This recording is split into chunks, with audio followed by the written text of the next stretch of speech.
We have all been there. That feeling when you meet someone new, your heart starts racing, you can't get them out of your head, but what is actually happening in your brain? Well, today, we're going to dive deep into the neuroscience of a crush. So let's just kick things off with the big question. When you find yourself completely obsessed with someone, is that really your heart making some profound choice?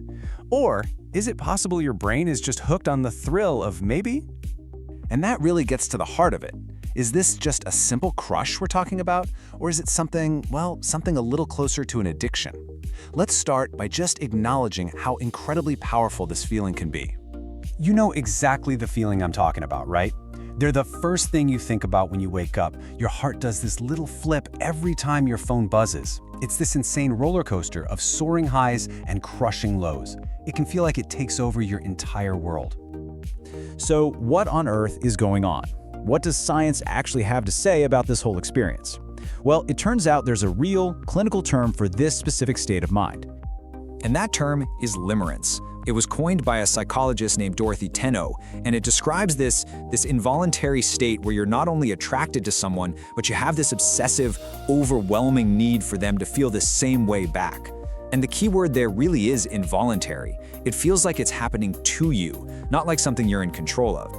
Okay, so what's happening inside our heads that causes this? What's the mechanism? Well, that brings us to the chemicals behind it all. This is your brain on maybe. And what's so fascinating is that the main chemical driving this whole thing, it's not some magical love potion. Nope, the real culprit is a neurotransmitter you've probably heard of, dopamine. And this is the part you absolutely have to understand. We usually think of dopamine as the pleasure chemical, but that's not quite right. It's the chemical of anticipation. It's the thrill of the chase. It's that flutter you get while you're waiting for their text, not the feeling you get from actually reading the reply. It's all about the wanting. And this creates this incredibly powerful and frankly addictive cycle in your brain. It all starts with the anticipation, right? You're waiting for that little sign of attention. Then, bam, your brain releases dopamine. You get that rush, that high. But of course, that feeling fades, and what are you left with? A craving for the next hit. And just like that, the loop starts all over again. So what makes this whole thing so potent? Why does it seem to get stronger the more uncertain things are? That leads us right into something called the unpredictability trap. The psychological engine driving this is a principle called intermittent reinforcement. All this means is that the reward, the text back, the smile, whatever, it doesn't happen every time. It's unpredictable. And it's that very unpredictability that makes the behavior, like constantly checking your phone, so much harder to stop.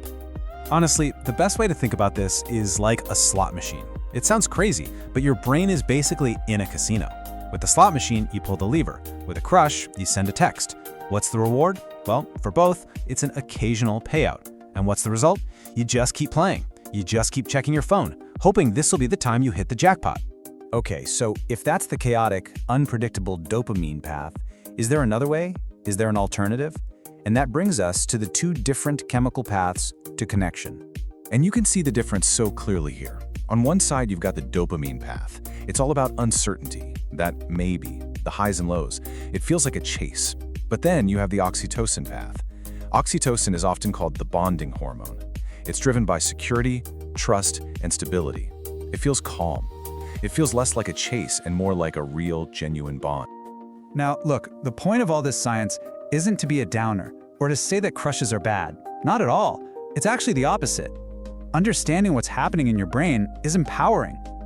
It gives you the awareness to see what's driving your feelings, so you can actually be in the driver's seat and make your own choices. Which brings us all the way back to where we started. The next time you feel that intense, all-consuming pull towards someone, just take a second and ask yourself, is this love, or is my brain just playing the odds? Thanks for watching Psych Reboot. Take a breath, reset your mind, and I'll see you in the next one.